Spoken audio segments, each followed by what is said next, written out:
Okay. Yeah. I have full faith in What about now? Am I loud now? Yeah. That's like when your face is right up against that glory hole. You're like, blah, blah, blah, Right blah, up blah. against it. Right up against it. Pablo, Okay. you probably forgot how fucking crazy I am. No, bitch, I fucking remember. Oh, You I remember? know. Oh, I know. I ain't stupid. I don't got memory problems. I remember. Oh, I'm old now. So let's just say We all hi. Here I am. I'm so happy to talk to you again. Pablo Picasso Escobar. Yes. Hold on. Okay, minus I gotta Picasso. Yeah, Pablo Escobar. Oh, Are you still perfect. going by your full name or are you just Pablo? I am going by Pablo Escobar. I mean, that's my legal name. I share it with that Colombian drug lord, the second most famous Pablo Escobar after me. I know. I was going to ask how long you've been a drug mule, God, but forever, man. Forever. Forever and ever. Well, Yep. I am so happy to talk to you from down south. I am in San Diego. Yeah, 30 you are. minutes from the border. Damn, are you gonna jump the border because it's getting so crazy up here? I don't know. I want to jump out of my skin at most times because of it.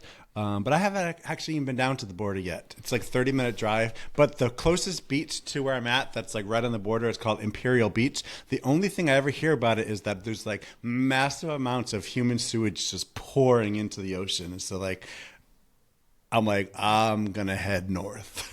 Okay, that's kind of wild. Yeah. I wonder why. It's been a huge ongoing thing. I think it's like right on the border, so it's like, does United States take care of it, or does Mexico take care of it? And there's like some weird political, Some weird like disputes and shit like that. but Trump should fix everything. Because he fixed everything the first time. Yeah. Oh golly, the Gulf of America. The Gulf of America. Oh god, don't even get me started on that. So Someone said they should call it the Gulf of Margaritaville. oh my god, my Gulf of America. You know I'm a cat lady. Oh, I know you're a cat lady. The cat is so jealous of things. Oh damn, yeah they did. Oh. Okay. Pablo. Unprofessional. I know, What is Pablo going Escobar. on? This Yes, is the behind Mike the Enders. scenes shit that people put up pay bars to see. BTS. Yeah, some BTS shit. Can what I is cuss up? on here? What's that? Can I cuss on here? You know you can't cuss because nothing I do right now is monetized. I know if it's monetized through like YouTube or something like that, you can't cuss. And there's a lot of sort of things. I'm still looking into it. Like, Okay. well, Pablo, Yeah. boxer, fitness coach, performance coach. That is who I knew when I was in San Francisco. And I kind of stepped aside for like 8 years and did like reinventing myself. But I continued watching you online. And then I really saw you become a performer, like a local performer. And then I thought, oh, maybe that was like a one-off. But I think you were so good. You just got addicted to the stage. Addicted. And now I'm an ASMRist.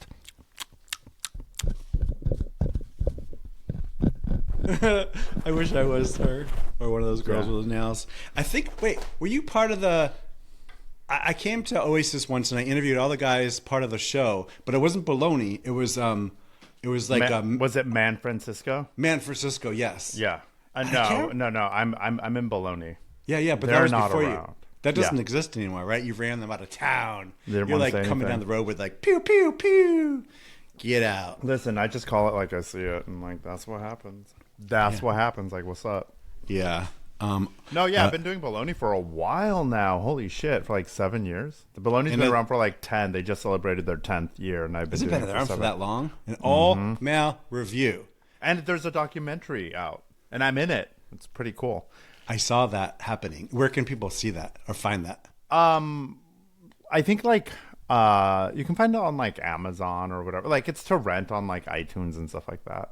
Oh, that's exciting. Yeah, no, it's great. I remember when it premiered, it was here in San Francisco at the Roxy Theater, and it was like really fun. And I had some friends come. It was really cool, right? Like people watched it. How would you if someone doesn't know what bologna is besides a fried bologna sandwich, which my grandma used to make me when I was a child? How would you like give an elevator pitch? What is the all male review. So this is what I've been telling people, right? Yeah. It is Magic Mike meets Saturday Night Live, right? It's an all-male review. It's very gay, but it's not 100% male and it's not 100% gay.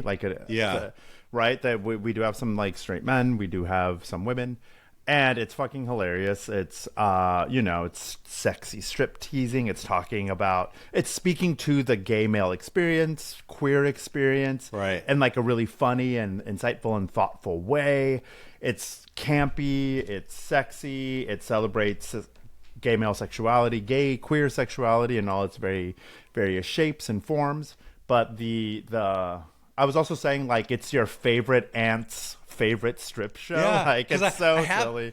I thought I saw like it's not the audience is just like not strictly like the queer community. It's like sort of everybody. It's like hasn't it drawn like sort of like a female following as well for like there is. I don't want to say bachelorette parties because that can be like a dirty word, but just not really, but there is like a strong female following, and I mean it's for everybody, right? Yeah. Like the man who made the documentary is a straight man. He's a heterosexual man who just is that Josh?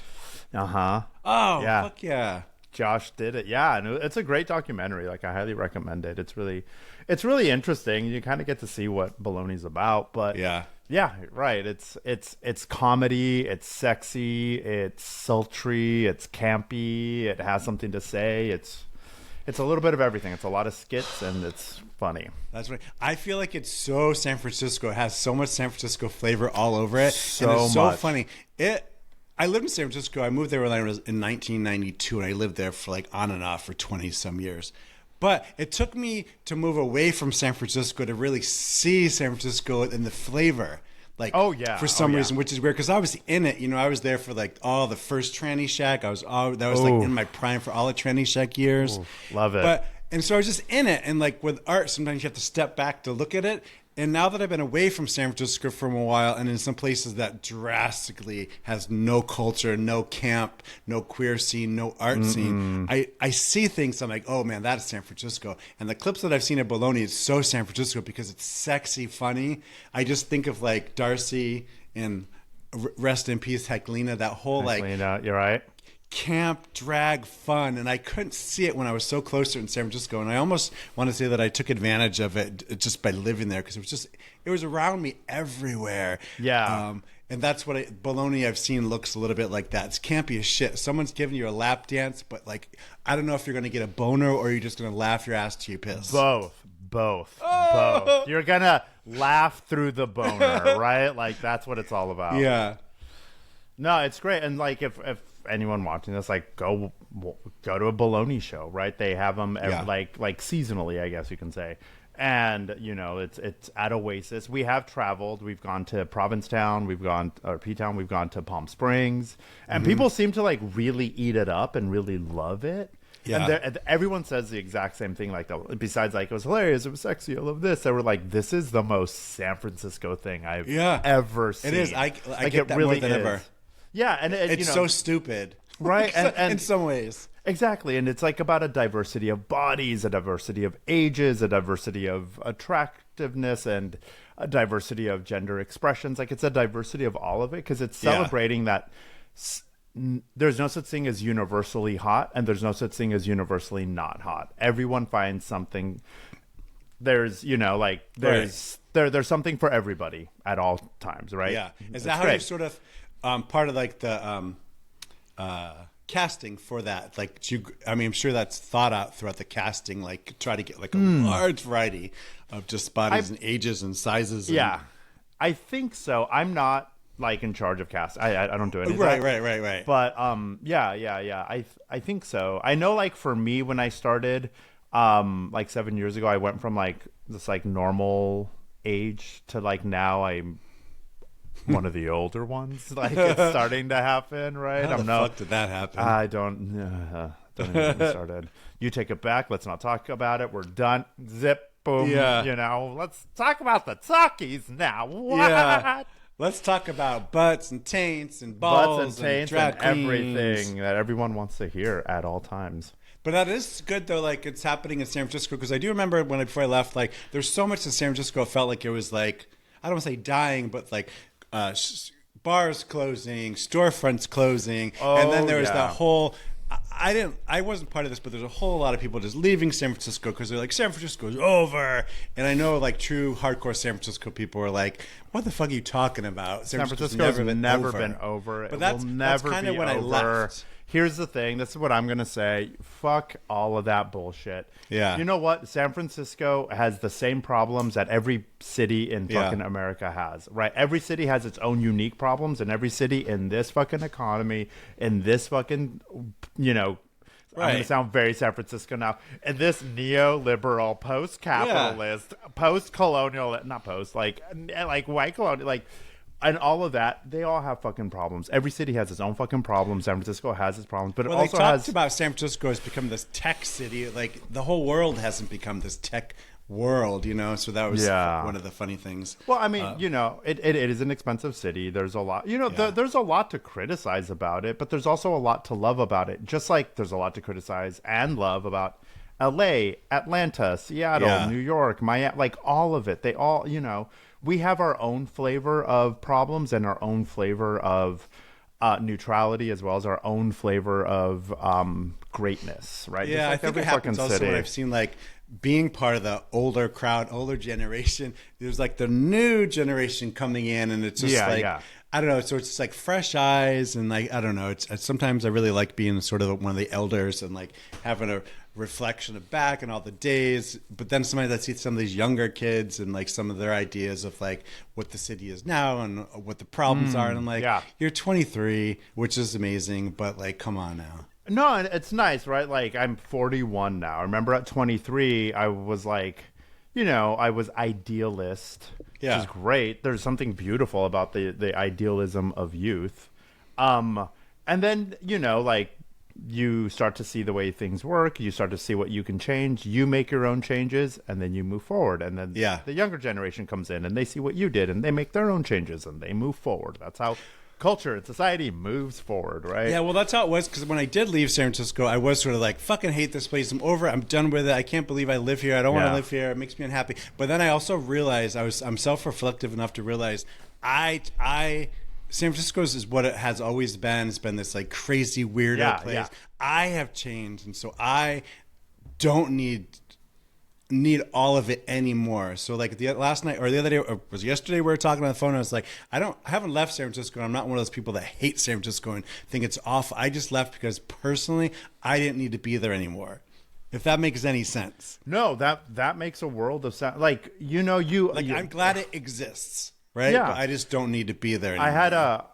I had a friend tell me something interesting, and like part of I understand it, and I think it's a nice shorthand for San Francisco, but I don't think it's universal, which is San Francisco is the city that people go to be gay.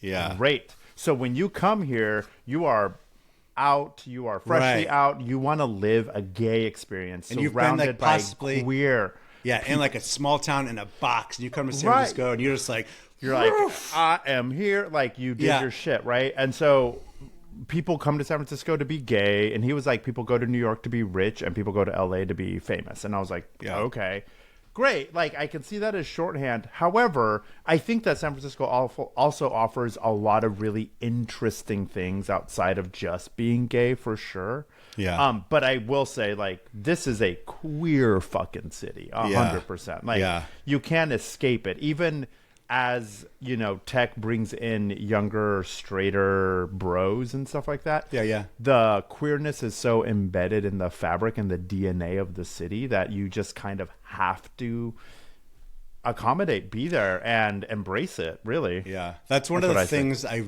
do miss about San Francisco, because being in San Diego, I've been there for going on 2 years. Like, I pretty much just work. But sometimes I crave like nitty gritty arts and fartsy scene. I miss those like dirty bars where you're just in Levi's and dirty t-shirts. Yes. And I've realized they don't exist here in San Diego. I was actually talking to a friend of mine who I work with. He's just this little queer, gender non-conforming, little like he confuses and pisses everybody off at my work probably, or the people that are like a little more closed-minded. And so I was like, I've become friends with him. Of course, I'm like, weirdo, I want to be your friend. And I've asked him, where's the scene? What am I missing? Where's the club? Where's the little art galleries? Where's the strip of like artsy fartsy weirdos? And he said, I hate to say it, I've lived here for like 12 years. It doesn't exist here. I go to LA or I go to Palm Springs. And so like a little weird, because we're up to 2 hours from each. So it's like any sort of like fringe culture, or it just is not here, he said. And I've looked for it and I was like, maybe I should try to create it. And I was like, oh fuck, I don't have that kind of energy anymore. No, that is a lot. But sadly it's conservative here in San Diego. And there's just not a lot of nitty gritty. And you know, I'm true San Francisco. I think you can't get out of me.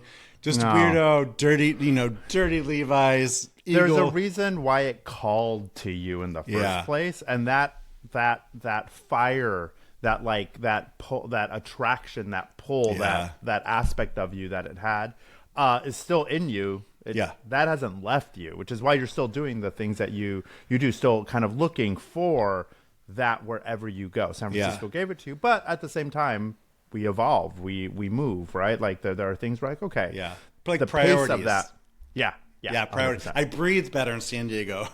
So oddly enough, just really basic things about this was like a good sign that probably I need to be not in San Francisco. Is like I breathe better in San Diego. It's something about it. Like I land because we still have our place in San Diego or San Francisco, so I can go up there quite a bit. But it causes me anxiety. It's something about San Francisco and where I'm at in my life now that like San Diego is just better for my health mentally. Oh, nice. So great.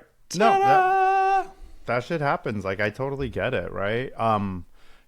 San Francisco, it's kind of interesting. It's not a nightlife city at all. Like I consider like New York a nightlife city, right? Like there's other places I'm like, these are nightlife cities. San Francisco, not so much. It's a daytime city, and so much cool shit happens during the day at all times. There's a lot. You mean like Dolores Park, like Baker Beach type things, or like stuff like that, and like performances and brunch and drag brunch and all that stuff. That is such a big thing here, right? Like everyone's really outdoorsy here. It's very everyone's very active. Everyone likes to be out and about. So like our nightlife exists in the daytime, right? We are not vampires, right? Like and so like it's interesting. We do have a nightlife scene for sure. Like it's not but there, it's not but like big clubs don't exist anymore, right? That's the thing. Like, I mean, just in general, I don't think they do. Yeah, in general, like unless they're like sort of circuit parties. But I just remember like after COVID, okay. COVID, and I see also these big gay parties on cruises, and they give me so much claustrophobia. Me too. I'm like, that's a huge fucking toilet, like with people dancing. I say, go for it, do it, live your life. But like me and my best friend, we're like, that is hell on earth. I could never do that. Are you fucking kidding me? I could never do that. I'm claustrophobic. I get seasick. I'd be like, bitch, you better move. I'm about to throw up. Also, don't bump into me. Like, we're done. Thank you. Bye. Yeah. Have fun. I'm done. Those are like the other big type gatherings I just can't do. No, I can't even. I can barely even go up an elevator, much less like be crowded with people on a boat. It's not happening. Yeah, it's crazy. Good. Pablo, what else? Mike, what other shows are you doing? So I do a bunch of random stuff. Like I perform with a lot of drag queens. I've done a lot of the Peaches Christ production shows, Peaches Christ's Haunted House. I do a lot of backup stuff for drag queens. I did a Bitch Slap, which is a Darcy play. So like Darcy wrote a play called Bitch Slap. I was in it, and it was great. And it got nominated for Best Ensemble Cast for SF Broadway on like sfbroadway.com or whatever. So I was like, great, that's cool. Like, fuck yeah. And this is Darcy Drawlinger for those people that don't know the first drag laureate in the world. Yeah. What is a laureate? I don't know if that is. I don't know, but it means like she's an important drag queen. She's a legacy drag queen. She's legacy, baby. That is so funny. You know, when I met Darcy in like the early 90s, I worked at a clothing store up on Haight Street, and Darcy was in a band called Enrique, that really campy 70s band. He had this little campy little like closet side vintage clothing store, and it was like all delight. I mean, he was crazy. And I remember I had such a crush on Darcy.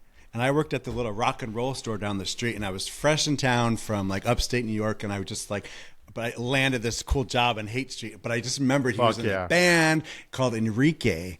Oh, and I had such a crush on him back in the day. Oh, lovely.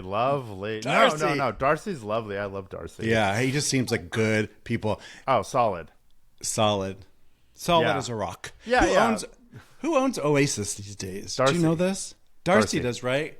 Darcy, because I remember people went into that. Like Heklina was one of them. Darcy and Heklina. Yeah. And then Heklina left, and sadly now Heklina has passed, and now it's Darcy. Yeah, that's cool. Oh, that's great. I was hoping that they were going to survive. Yeah. No. I mean, it's a hustle. It's a hustle, but it's an institution, right? Like it's a thing. Yes. So I do a lot of that.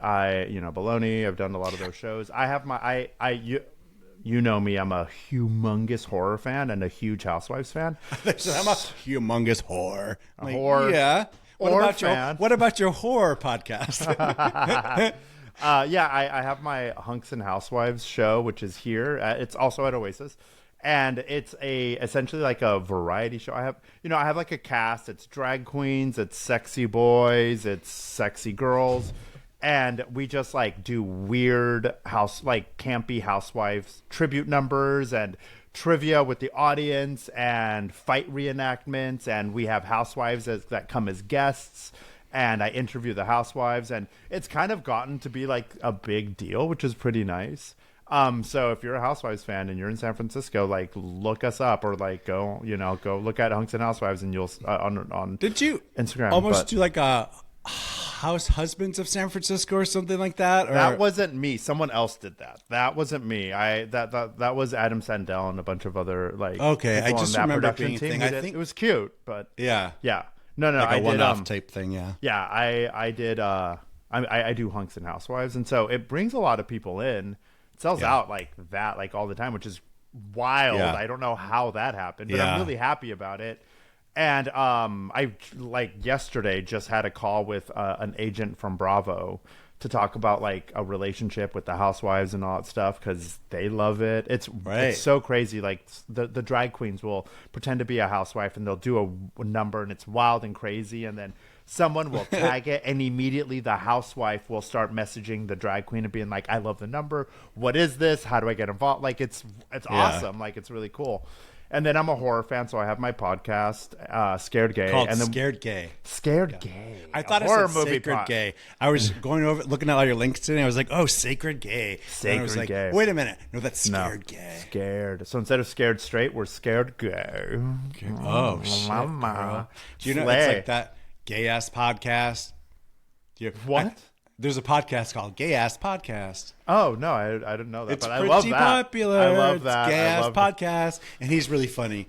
He's definitely one of the ones I listen to. This is like 13th episode, and I guess I was doing podcasts back in the day before I even knew they were called podcasts. Now that I think about it, they were those vlogs, right? You were doing a vlog. I did hundreds of videos, and I interviewed people whether they were in the bathtub or not in the bathtub, and then now I'm like, that was kind of a podcast. It totally was 100%. And they were all deleted by my YouTube channel. Got completely deleted by YouTube because so many things were flagged. I think it was like my Folsom Street video got flagged. Other sexy videos got flagged, and so they deleted the whole entire channel. Where do you put? It's so frustrating because there's so much censorship and everything happening with Facebook and Twitter. It's like, how do you keep putting yourself out there in the world, but then also keep morally intact? You know what I mean? Like, I still have my Facebook. I still use Instagram. I still use Twitter for porn. Who doesn't? And then, but it's just use like Blue Sky. I do Blue Sky, but I'm still transferring. You know, there's a lot of those like Bukkake videos accounts that aren't quite on Blue Sky yet. Yeah. So I'm just waiting for everything to move over to Blue Sky. Yeah, same. I'm with you on that. I'm on Blue Sky, so I'm happy. But yeah, but it's tricky, I can right? see it's like the beginning of it all. It's the beginning. No one has more than like 2,000 followers, right? Like, well, because it happened before too. Like everyone tried to get off of Facebook. I remember Threads became a thing, and then like, Ello. Do you remember Ello? Ello, yep. Yeah, everyone in like 2 days went, and then nothing happened. Yeah.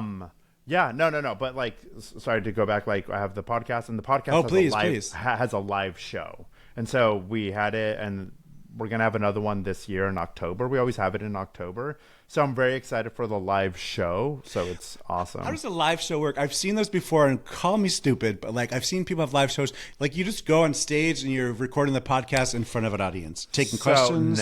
Nope, not even close. So we're not doing a live podcast. So I'm recording. not stupid. You're not stupid. Not that stupid. Not for any of the things you're saying right now. Right. So let's see. So I have a co-host named Paul, like one of my best friends, Paul, and we will we do the podcast together, and then for the show we'll like host it together. And I may have Paul do a little bit more of the hosting just because I have more experience like writing like a variety show. And so like I'll do it. And so what we do, again, very similar to Hunks and Housewives, very similar to Bologna and like all these things, is like there's skits. So the one that we did last time was we had like 5 skits. And it was all dedicated to the scared gay slasher. So it was all these slasher tropes. So we had like a couple on the first date, and then the slasher comes out and people do some funny things. We had one of my favorites was Slumber Party Massacre. So it was like 3 of the girls and then my husband in like a Baby Spice wig. Yeah. And they're like teenage girls, and then like there's a call and they like pick up and they're like, what? And it's always to a song. So it was to Call Me Maybe. And then the slasher comes in and kills all the girls, and then I always like those 80s campsite ones, or like summer camp ones. Yeah, all that stuff is happening, right? So we did like the sex number, and that was a gay one. So we had like my husband and our friend Mikey, and they like cruise each other in the gym locker, and then there's like a brooding, mysterious third person who fucks and kills them. So it's the scared gay slasher. And then my favorite, I had written a number as a total filler, because in every slasher film there is there's always like a maid or a maintenance man or a like a plumber or like a mechanic who gets killed, just to like show that it's like one of the first people that die or whatever, and they just do, And so it was my friend Aaron, my straight husband, Aaron, and he's like the maintenance man for this office, and he has like his headphones on, and the song is Rock You Like a Hurricane. So, it's like blaring. Right. And he's like, doing the fucking like air guitar with the mop as people behind him are like getting dragged across the back, screaming, being like, help! And the killer's killing them. And then finally, like, him and the killer battle it out, and then he dies. That was great. And then we did do like a camp one and a final girl. So it was stuff like that. And we had one, which I thought was really cool, is one of the girls in the cast is a professional pole dancer. So the whole entire time we had this pole up, and then finally we used it for everything, but finally for her number, she is Reagan from The Exorcist pole dancing is like as 2 priests are throwing money at her, and she's like doing the like spider walk and everything. It's San Francisco. But that's essentially what it is, right? And then we had a contest for like best final girl scream. So people came up and they were like, like they run down the runway and they go, and then they come back. Like, it's just camp and dumb and funny and amazing. Loved it. That's why you asked me if I like horror movies. I do like them, but I'm not like crazy. Like I'm not like, I love them, but I'm not like extra crazy about them. So I feel like I'd be like a poser. I'd be like, oh yeah, I'm a horror. I don't know. You're good, man. I like suspense. I like horror suspense. I like that when like someone's running and they're like, someone's trying to grab their leg from under the stairs, and they're like, they're in the woods, and like, or the Silence of the Lambs video or part where like Jodie Foster's in the basement. You just can't see anything. It's the dark. Green. Yeah. It's like, that is so good. That's my favorite. Here's the thing, like so I've been doing the podcast with Paul for like 3-4 years. Like we've been doing it for a very long time. We come out with episodes every other week, and we've covered everything. It's very horror, but we've also done some horror adjacent stuff. We've done Jurassic Park. We did Hocus Pocus. Like Coraline. We'll do like things that are somewhat horror adjacent and stuff. And part of the things that we ask are like, is this horror, I guess, for those, right? So we go through like the production history, then we talk about the movie, like what happens in these scenes, what we think of it, and then we do our anal cis, which is analysis of like what we think. And that's usually we're like San Francisco. I want a button that says San Francisco. You and so, are like, San Francisco. Very much. Yeah. Whenever I go to LA and I'm like out, people are like, where are you from? And I'm like, San Francisco. And they're like, we can tell. And I'm like, cool. So. Great. Yeah. Okay. I don't know why, but okay. Yeah. And we do our anal says and we talk. And we've done everything. We've done every single horror film you could think of. We did like traditional stuff. We did like, Friday the 13th, the first one. We've done Halloween. We've done all that stuff. We've also done brand new films. We did all the X, Pearl, Maxine. We've done an extreme horror film. We did a Serbian film, which for the longest time was our highest rated film because it is such an extreme film. People don't watch it, but people can't stomach to watch it. People are afraid to watch it, but they're they can willing. Watch, like, the reactions. But they can hear people talk about it. So it was funny because we, very San Francisco also were like, trigger warning. This talks about the, so we're always, that was the only one where we're like, trigger warning. You're probably not going to hear a lot about this film because every beat of this film is an extreme trigger warning that we cannot talk about. Right. Yeah. So like, there's this whole scene where they level of violence, or like how they just depict it. Like, is it like just this side of snuff films? It's essentially it's about the making of this snuff film, right? Like there's like a scene where this porn actor like is hired and drugged to fuck on screen, and he like fucks this woman and beheads her while her daughter watches. And then there's the newborn scene is infamously hard to watch and to hear, so just know that.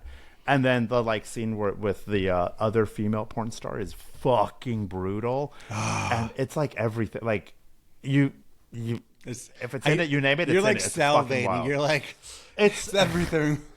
It's everything. No, I'm not like into that shit. But it's so extreme that you're like, what the fuck? Right. Like, I watched it with my husband. I can't believe this was made. Like, I cannot. I mean, like, it ruined the career of everybody. Like, the guy who made it and wrote it ruined his career, ruined the career of all the actors in it except for one. And she's just plays like the wife. She doesn't, like, nothing happens to her. Well, no, like, something happens to her, but she's not part of anything bad. But it was terrible. Yeah. And I watched it with like my husband and Paul, and when we were done, Paul was like, I'm like, oh, it's so intense, I'm numb and I need to go.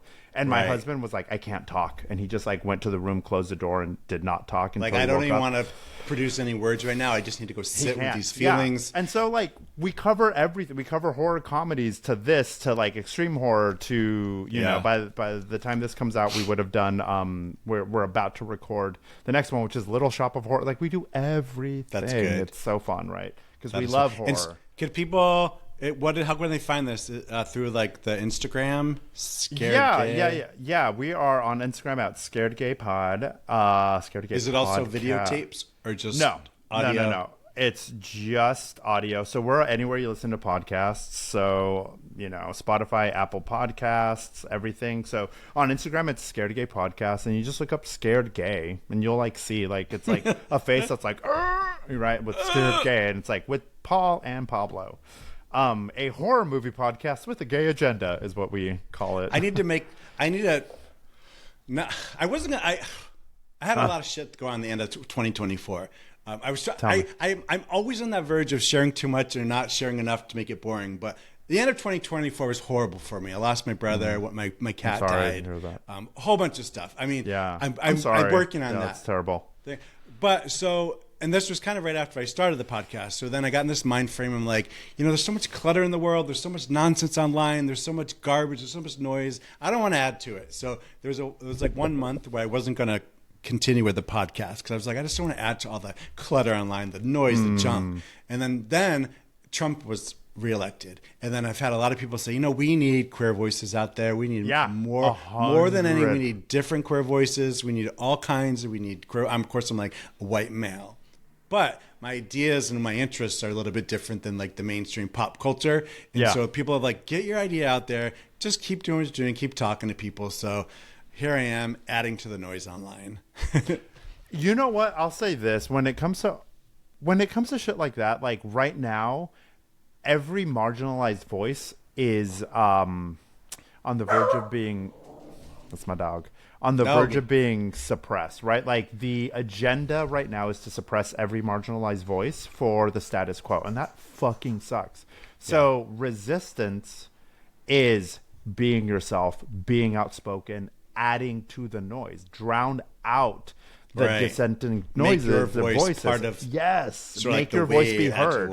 Make your voice be heard. Also, like straight, I follow a ton of like just straight content creators, like sexy dudes. There's one guy that I'm absolutely obsessed with. I would eat him alive. I'd eat his toenails. I'd eat his stanky butt fur. Anyhow, his handle's like one big tattoo. He's just this blonde guy. He's got one big beautiful Japanese bodysuit. And he does lots of like, exactly. He does OnlyFans. I know who he is. He does OnlyFans. All the gays know him. Yeah, he does lots of like a lot of thong videos trying on underwear. But today I saw him coming on and talking about like, hey, I don't usually do political posts, but I'm also realizing that a lot of people who follow and support me on OnlyFans and all this are marginalized people. So I felt at the need that I need to come out and talk about like some of these like elected officials and Trump and all these people that are trying to suppress them. He's like, even though I am a cis white male, people who support and follow me and are, are helping him make a living are queer men. So he felt the urge to come out and like kind of talk out against some of these things, which I thought was great. He didn't have to. I mean, is he gay baiting? I don't know. He's fucking hot. Great. Good for him. Good for him. Right. Yeah. But it's just weird, like, having to come out and talk against it, like a lot of the things that's happening with like the Gaza Strip and everything like that. There's so much pressure online to like speak out against and for things. Like I see these people online posting things that make me feel so guilty. They're like, if you're quiet, if you're not speaking out against this, you're being complacent. You're part of the problem. And I was like, it's hard, right? It's hard. Everyone wants you to take a stand. Everyone wants to know where your opinions are. But I think ultimately, part of the problem is we were never meant to know so many people's opinions on every little thing, right? Like, I know where I stand on that stuff. And if you don't know where I stand, I don't need to tell you because I don't know you, right? Like, if you assume where I stand based off of what you know about me, the assumption better be accurate, right? Like, just that weird online pressure, right? And like, here's the thing: like, I am very progressive through and through. I'm very blue. I'm very progressive. I'm very anarchist through and through. So, like, if you can't pick up on that and you think I'm going to have these leanings, then you're wrong, right? Like, I will celebrate. For me, it's about celebrating marginalized voices, queer voices, and liberation, and I will always try to do that. But I'm doing it for me. I'm not doing it because I need some clout or I need to prove myself. And I think a lot of times people put pressure on each other to prove themselves. Well, there's just so much energy that we have as a person in our body. And like, I just brought this out, and the other day someone, I swear to God, was pressuring me to like making an online statement about the Gaza Strip, and I was like, why?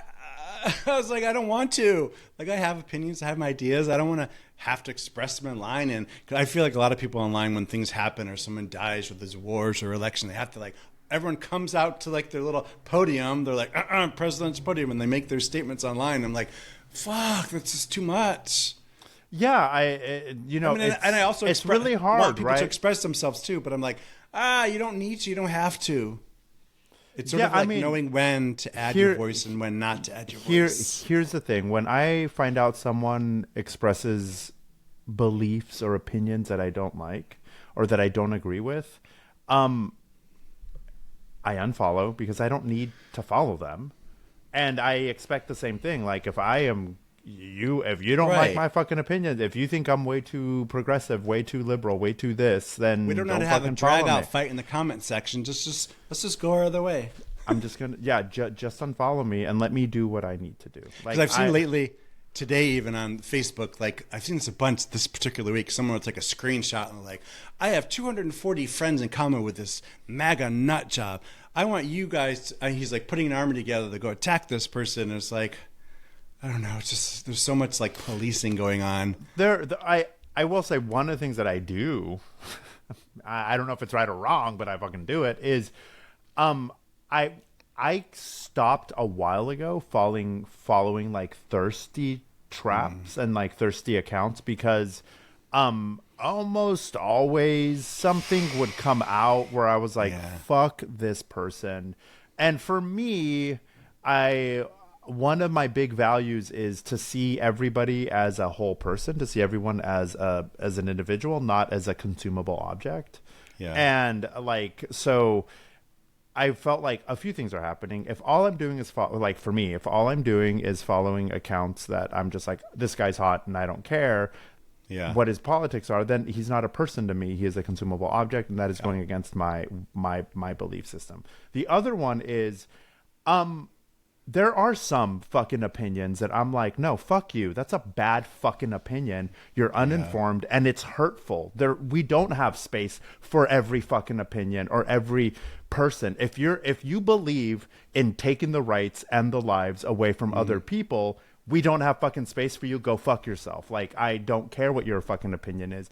So all these people that are like super conservative online that are like, well, I don't believe in like, you know, like, I don't know. I think all these trans people are confused. Fuck you. Fuck you. Like the consequences of their words are dangerous. You know like what? Their opinion being voiced actually puts other people in danger. Yes. So like, and your opinion itself, if it were to come true, would hurt so many people. Right. Stop. I don't want people to be hurt, right? Like, don't fucking do that. So, like, I do look at that. And I do look at, like, wait, how many people do I have in common with this person? I don't know, right? Like, I'm guilty with following CrossFitters. I follow a shit ton of CrossFitters. Normally they're hot as shit, and they're posting workout videos. I'm like, fuck yeah, pull-ups and burpees and routines. And then I just knocked this. And then all of a sudden they're like, yay, finally 4 more years or whatever. And you're like, that's it. That's what I've started doing because I've noticed a lot of those ones I follow because they're fucking hot as fuck. And I also get sort of encouraged and inspired by them. And then I go to their profile and like, it's either MAGA or God, faith driven. And I'm very like anti-church. I'm super, so that's like the one thing for me immediately. It's the dog whistle, right? It's the dog whistle of like something's a thing. And they have like a proverb or something, number of Joseph 1 4 in their profile. I'm like, God damn it! There was a guy earlier. I was like, I just want to worship you and learn how you do burpees and watch your ding-a-ling flop around while you like do jumping jacks. Not have you tell me about the God and faith and how it's. You know what? There are so many hot men and hot women and hot thems on the planet. We don't need to follow every single one of them. Fuck them. Like, my finger's like, but I wanna, and I'm like, no, you're telling. That's what I do, right? And like, I try not to like hold, you know, experiences and bigger pictures are one thing, but like, oh, this person follows this CrossFitter, okay, but then it's like, well, this person follows every problematic CrossFitter and all these people, and I'm like, okay, what are they trying to tell me now, right? Like, that's that. Yeah. So yeah. God damn it. God damn it. I told you, I'm very San Franciscan. I wrote down rapid fire questions, Pablo. Shoot them. Let's do this. I don't want you to think about anything. The first thing that pops into your brain. Great. Every word is going to be cannibalism. Cannibalism. That's all Cannibalism and 2 girls in 1 cup. That's the only thing that comes into my brain at all times. Would you rather have more time or more money? More time. What are you not very good at? Controlling my anger. What's your and singing? Oh God! You're not gonna sing it. All those shows you're not singing a tune. Ain't no one wants to fucking hear this shit. Anytime I see one of those drag San Francisco performances, they need like a hunk in underwear. They're like, Pablo, I've seen how you pop up in the background in scantily outfits.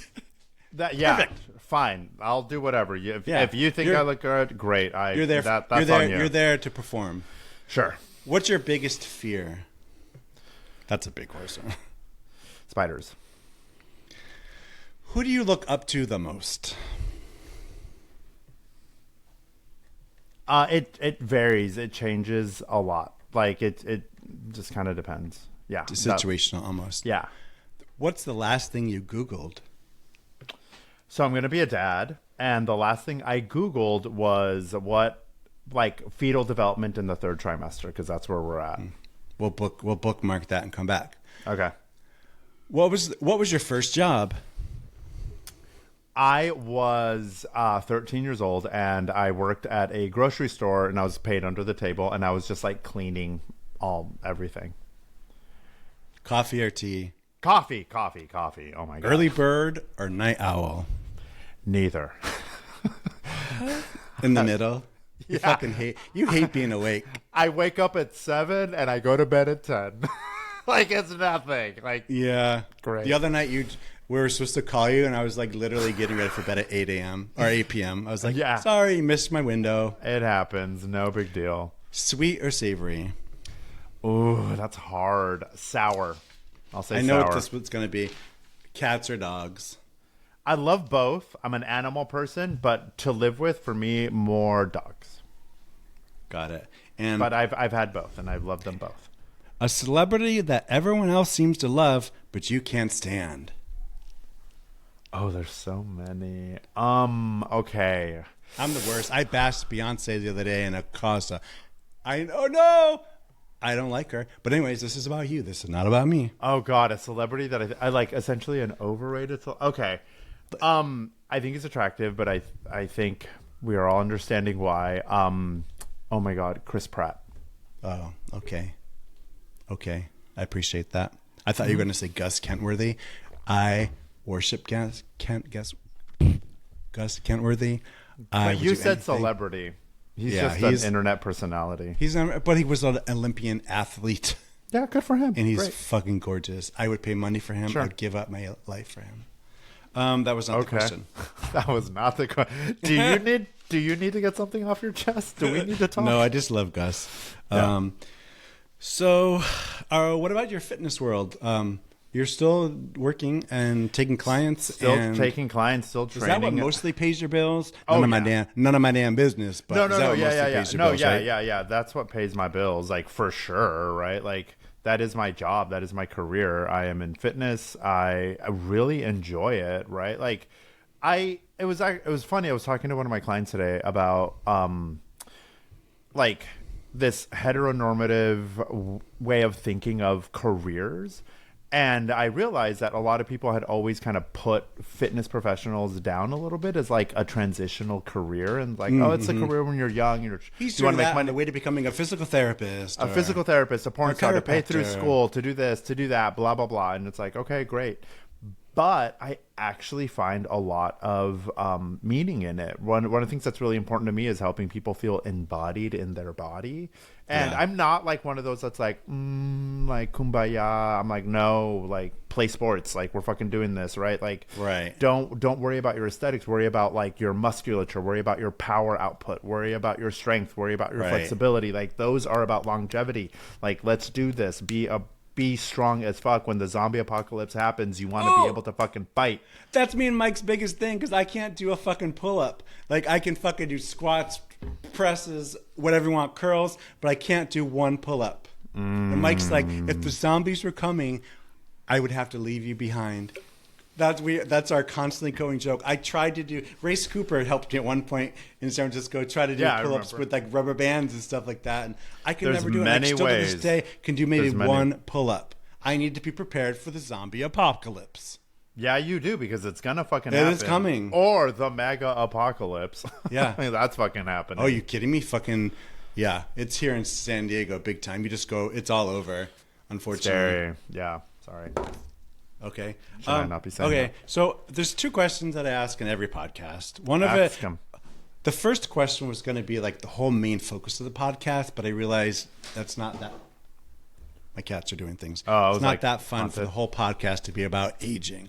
But the question I want to let's ask talk is, about it. what do you fear most about aging? It's a question I like to ask because it can hit anybody can answer it, no matter if they're 23, 67, 41. I think the thing with aging that I am fearing and I'm seeing is the loss of time for certain things. I think I look at it as like there's so many things I want to experience in life. There's so many places I want to see. There's so many. I want to be able to love people in a specific way. I want to be able to communicate and connect with as many people however I can. I don't want to make mistakes, right? Like I want everyone that I meet to feel good about themselves. And I want to experience the world. I want to experience life. And I think as I get older, I think there's a lot of things that happen. Like I start giving less of a fuck. I start giving less fucks about like what people think of me. Well, you're only allotted so many fucks, I think. So at some point you can't give all and the fucks. And as you get older, you know, like you've given away a lot. And I want to make sure that I leave the world a better place than how I got here, right? Like what I found it as. It's kind of like that idea when you're a guest in someone's home, you want to leave it cleaner than what you found it. You want to make more of a positive inspiration or than just like a garbage pile you left behind, a bunch of plastic. And exactly, right. And so for me, I think it's the loss of time. I'm starting to become much more aware. When I look at myself, I'm like, okay, these lines are reminding me that I've laughed this much, but I've also cried this much. I've done this much, right? And now how many more times do I have? But it also works in like a positive way. I can spin it in a positive way where I'm like, I don't have that much time. Why the fuck am I stressing out about the most mundane shit? Or why the fuck am I stressing out about things that don't fucking actually matter? I don't give a fuck. Right. Like, you literally don't. Like what my friends do on their spare time. I don't give a fuck who like my husband wants to fuck. I don't give a fuck who my parents get into an argument with cutie patootie. That's my new boy Diago. Oh, that's cute. Who my parents are feuding with. I don't care about any of that. Right. Because if I did, it would change the way that I relate to people. And the way that they relate to me is just directly how they treat me, right? And the way I relate to the world is how they're going to treat me, right? And so I want to like have perspective. And as you see like life kind of come at you really fast and all that stuff, it gets a little bit scarier to think, am I having the right perspective? Am I doing the right thing? Fuck, I reacted in a bad way. Do I mend it really quick? Do I care? I want to be how you said, thinking about, I can't remember how much time like left. Like I have less time left, because when I was in my 20s, this is something I was thinking about today, because when I was in my 20s, you could be like, oh, I'll do that later, or maybe next decade, or in 20 years. Like I'm 52. Like I'm fucking 52. And I say that, and I almost like vomit in my mouth. I'm like, enjoy it. I can't believe it. You're good. But at the same time, it's like, I can't believe I'm 52 and still alive and healthy, really, you know? But what I've been doing lately, I've been like adding like 20 years to how I am now. I'm like, oh, in 20 years, I'll be 72. And then, or like even when I work, I'm in a really young career. Like my job as like a zookeeper, like I work with a lot of 20-year-olds, and I think to myself like, job opportunities come up or moving to different positions, and like I was going to leave San Diego, and everyone's like, oh no, you can come back, like you can go, but you come back. I'm like, no, I won't. Like you can say that easily when you're in your 20s, like you have decades of life ahead of you. But when I have I just finished like my like. The time I have left, I feel like, is like fleeting, and it's like that scares the shit out of me sometimes. Yes, you know, time comes at you really fast, and it can be really fleeting. But I think the other thing that I'm noticing in all of it, and where I started, I really want to embrace not giving a fuck. That meow is adorable as fuck. That's so my cute. Diago, baby Diago. I love it. He cries when he hurt. He cries when he wants attention, and he cries when he's getting it. Right. All these like prescribed time frames of doing stuff. They're arbitrary. They don't matter. Mike, if you want to go back, if you want to leave and become a stripper in Miami, and you're like, you know what? I didn't like it. I want to come back to fucking San Diego. Go back to San Diego. Yeah. No one is going to stop you from doing anything. No But one. there are And, like, age limits and it's like sort of the youth. We are Health. told there are age Yeah. limits, but the reality is there isn't. The only limit that we have is like our mortality, like health, and like our actual physical health and could stuff, be right? limiting And so, to like some and things. so like I don't want to like all I care about is not changing career. Like I really worried a lot when I turned 30. I changed careers. I went from being a therapist in mental health to a personal trainer, and I was like, I'm entering training too late. I am abandoning a career that's reputable, and I like was really like, giving what am a fuck. I doing? Really giving a fuck about all that stuff. Like you're at the place a lot of other people are trying to get to, and then you have it, and then you're leaving. You're like, yeah, what? and so like all these things, but I was like, you know what? Why am I?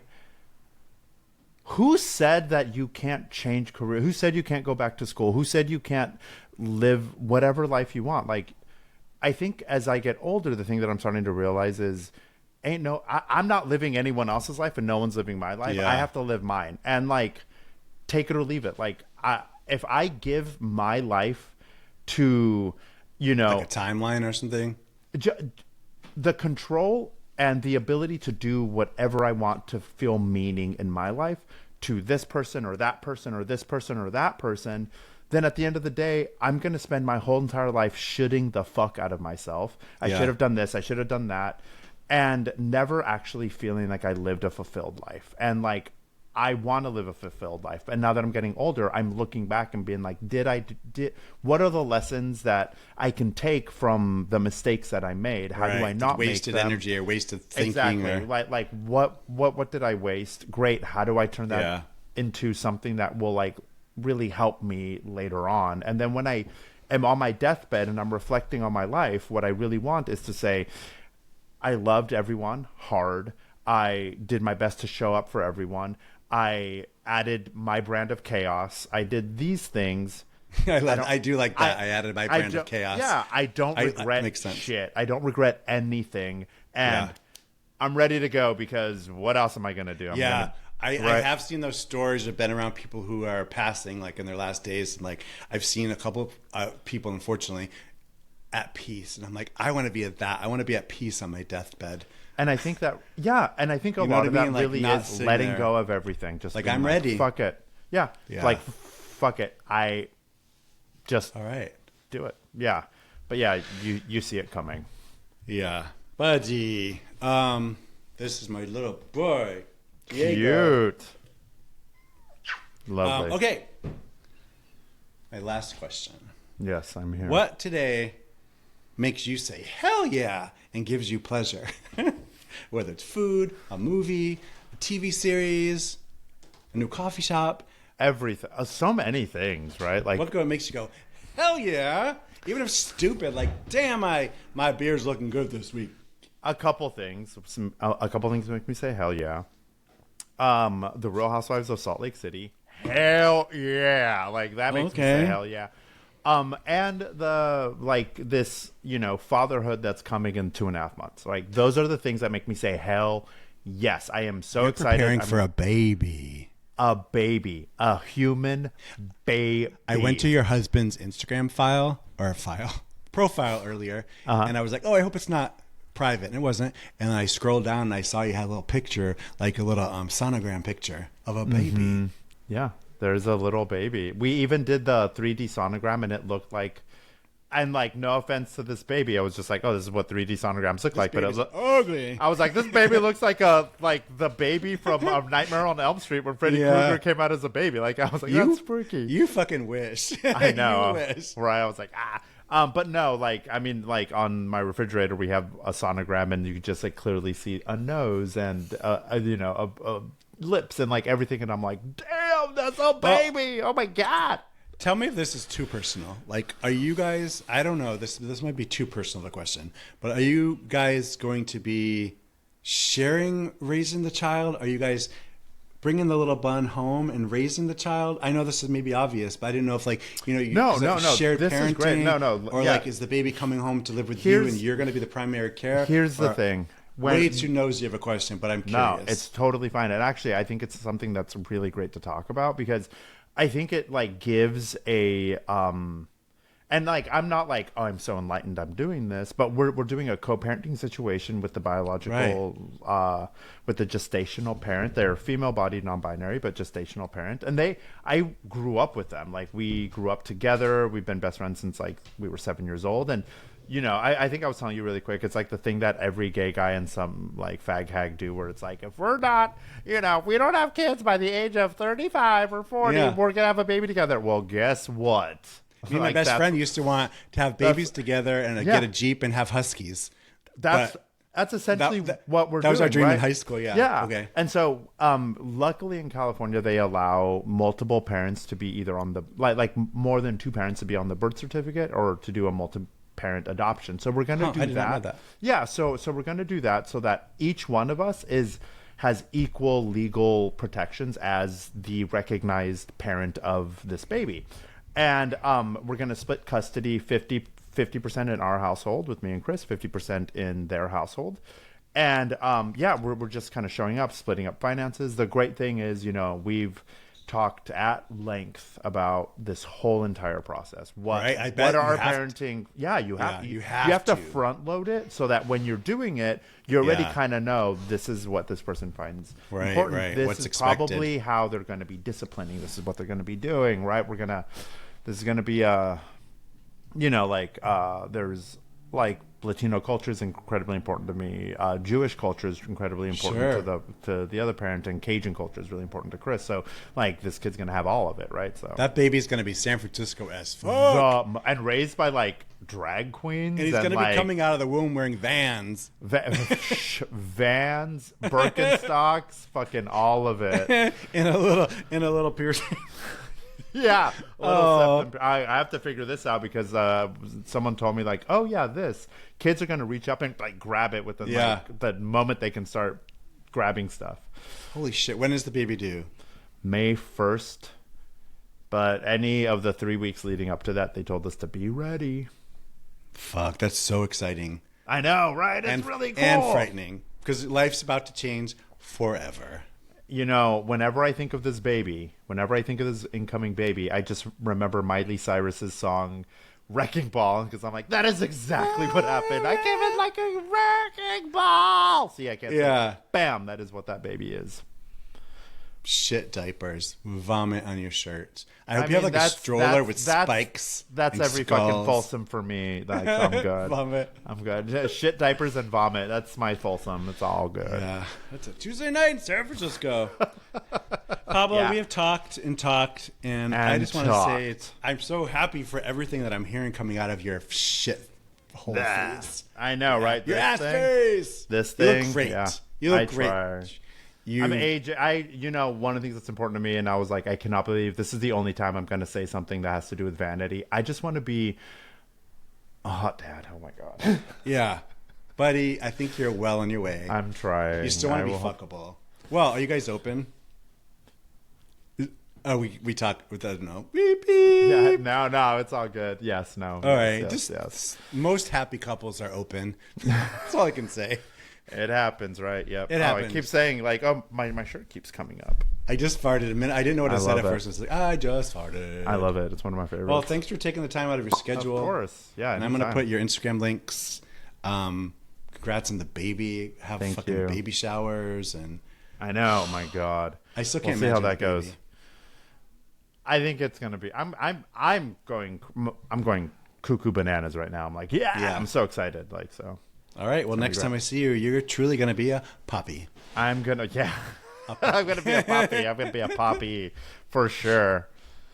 All right, buddy. Let's talk again soon. Sounds good. You know it.